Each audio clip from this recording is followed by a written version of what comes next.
बहुत पुराने समय की बात है। एक सुंदर और शांत राज्य था, जहां महलों की छतें चांदनी रात में मोतियों की तरह चमकती थीं और हवा में फूलों की सुगंध फैली रहती थी। इस राज्य का नाम था सत्यपुर। सत्यपुर के राजा थे राजा शूरवीर, जो अपनी बहादुरी और न्याय के लिए दूर दूर तक प्रसिद्ध थे। इतनी शक्ति और वैभव के बावजूद राजा शूरवीर के जीवन का सच्चा सुख उनकी पत्नी रानी लावण्या थी।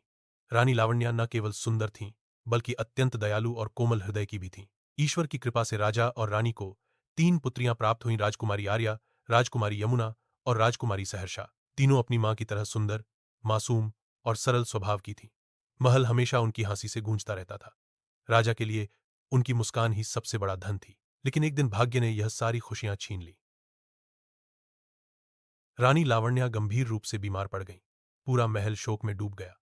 राज्य के सभी वैद्य और चिकित्सक बुलाए गए, लेकिन कोई भी उपचार सफल नहीं हुआ।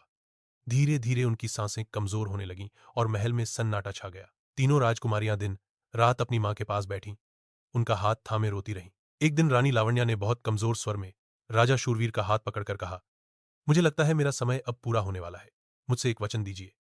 मेरे बाद यदि आप चाहें तो विवाह कर सकते हैं, यह आपका अधिकार है। लेकिन मेरी बेटियों को कभी अकेला मत छोड़िए। उनका पालन पोषण आप स्वयं कीजिए। यह कहकर उन्होंने राजा के आंसू पोंछे, हल्की मुस्कान दी और सदा के लिए आंखें बंद कर लीं। उस क्षण महल के हर दीपक की लौ जैसे बुझ गई। पूरे सत्यपुर में शोक फैल गया। राजा शूरवीर ने उसी पल प्रण लिया कि वह जीवन भर दूसरा विवाह नहीं करेंगे। अब उनकी पूरी दुनिया केवल उनकी बेटियां थीं। राजा स्वयं उनके साथ खेलते, उन्हें कहानियां सुनाते और हर सुख दुख में उनका साथ देते। महल में एक दासी थी, जिसका नाम था कौशल्या। वह देखने में बहुत भोली, मीठी और सेवा भाव वाली लगती थी। वह राजकुमारियों के पसंदीदा भोजन बनाती, उनके लिए ताजे फूल लाती और हमेशा उनके चारों ओर अपनापन दिखाती रहती। राजा को लगा कि रानी के बाद कोई तो है जो उनकी बेटियों का ध्यान रख रहा है। लेकिन चेहरे हमेशा दिल का सच नहीं बताते। कौशल्या का मन लालच से भरा था।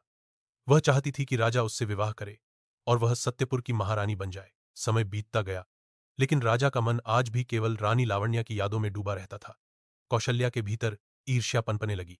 एक रात वह आईने के सामने खड़ी होकर बोली, अगर ये 3 राजकुमारियां न होती तो आज इस महल की मालकिन मैं होती। उसी दिन उसने एक भयानक योजना बना ली, ऐसी योजना जो 3 मासूम बेटियों का जीवन बदल दे। राजकुमारियों को कभी महल से बाहर नहीं जाने दिया जाता था। एक दिन वे बाग में खेल रही थीं। तभी कौशल्या मुस्कुराते हुए उनके पास आई और बोली, क्या तुमने कभी पुष्प घाटी देखी है? वहां रंग बिरंगे फूल, ऊंचे पहाड़ और बहती नदियां हैं। मैं कल वहां जा रही हूं। तीनों बहनें उत्साहित हो गईं। आर्या ने पूछा, क्या वह जगह सच में इतनी सुंदर है? कौशल्या ने चालाकी से कहा, हां, लेकिन तुम्हारे पिता अनुमति नहीं देंगे। कुछ देर बाद वह बोली, अगर हम कह दें कि हम बाजार जा रहे हैं और वहां से सीधे घाटी चले जाएं तो किसी को पता नहीं चलेगा। तीनों बहनें मान गईं। उन्होंने राजा से बाजार जाने की अनुमति मांगी। राजा ने पहले मना किया, लेकिन बेटियों की जिद पर कुछ सैनिकों के साथ भेज दिया। अगली सुबह राजकुमारियां सजी हुई शाही नाव में निकलीं। बाजार की चहल पहल देखकर वह खुश हो गईं, लेकिन रास्ते में एक सुनसान जगह पर कौशल्या ने रथ रुकवा दिया। तभी अचानक लुटेरों ने हमला कर दिया। सैनिकों ने लड़ाई की, लेकिन सभी मारे गए। कौशल्या ने घबराहट का नाटक करते हुए कहा, मेरे साथ आओ, मैं तुम्हें सुरक्षित जगह ले चलती हूं। वह उन्हें एक वीरान स्थान पर ले गई, जहां एक पुराना कुआं था। जैसे ही तीनों पास पहुंची, कौशल्या ने जोर से धक्का दिया और तीनों कुएं में गिर गईं। हंसते हुए उसने कहा, क्या तुम जानती हो तुम्हारी मां कैसे मरी थी? मैंने उन्हें जहर दिया था। आज तुम भी यहीं मरोगी। कुएं में पानी कम था, इसलिए तीनों जीवित रहीं। दिन बीतते गए।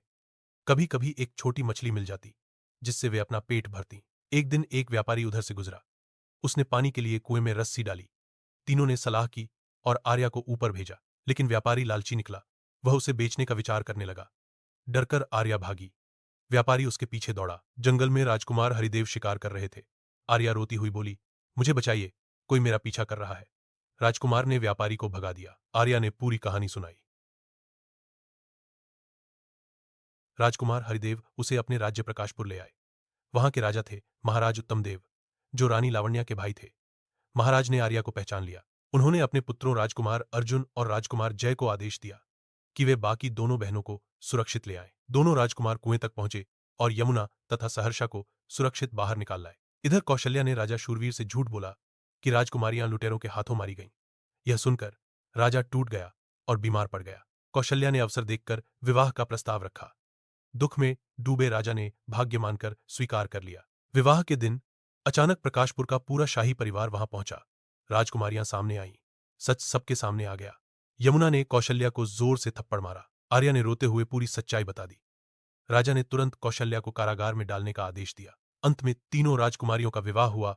आर्या का राजकुमार, हरिदेव से यमुना का राजकुमार, अर्जुन से सहर्षा का राजकुमार जय से, और इस प्रकार सत्यपुर और प्रकाशपुर सदा के लिए प्रेम, शांति और सुख के राज्य बन गए।